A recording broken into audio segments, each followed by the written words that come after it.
This painting began with this idea here. This is a walrus face, kind of a plastic toy, loosely based on the Soki toys I used to have when I was a little boy. I knew I wanted to make this figure into a toy or some sort of mechanical object, so I invented this circuit board to go in its torso. I also draped its shoulders with pomegranate seeds. This dinosaur here is another type of circuitry. This large component of the picture, this landscape, was inspired by the 19th century painter George Brown, his painting The Appian Way. I plugged this idea into a drawing for perspective and then invented my own landscape with a brook. Now, in the very front of the picture, I created a plateau. Now, over here we see balls and jacks, and I have the plateau turned down in this direction so you can kind of see into the back of the picture. But as we move across to the middle of the picture, the plateau turns up so that I can get in these craggy features. As we move to this side of the picture,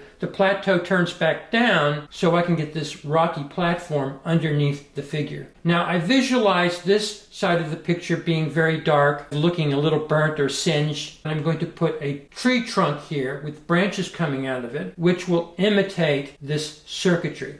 This is my current drawing pad that I'm using to generate ideas. Working lately over here by my kitchen sink.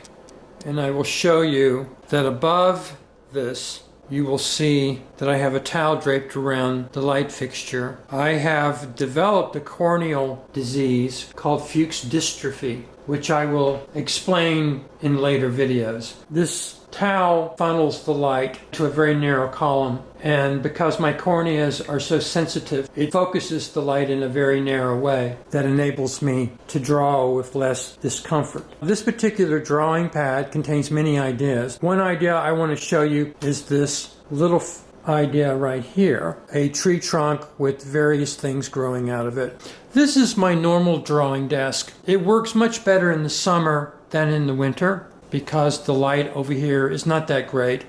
I like to let my pictures incubate on the easel, since I do not know what the finished picture will look like when I start it. This fly-by-the-seat-of-your-pants approach was pioneered by the Surrealist in the early 20th century. So when I call myself a Surrealist, I mean it quite literally. This web page was removed from my website, but it describes 3 influences, beginning with Andre Masson and his stream of consciousness automatic drawing style, Max Ernst and his random ideal generators, like excavating monsters from paint smears. Dali was less nightmarish than Ernst, and more whimsical in his biomorphic resonances. The last image is from Leonardo da Vinci's Deluge drawings, where he anticipated both Italian futurism and surrealism. Experimental methods of working are prone to error, but I have done it for long enough to anticipate dead ends.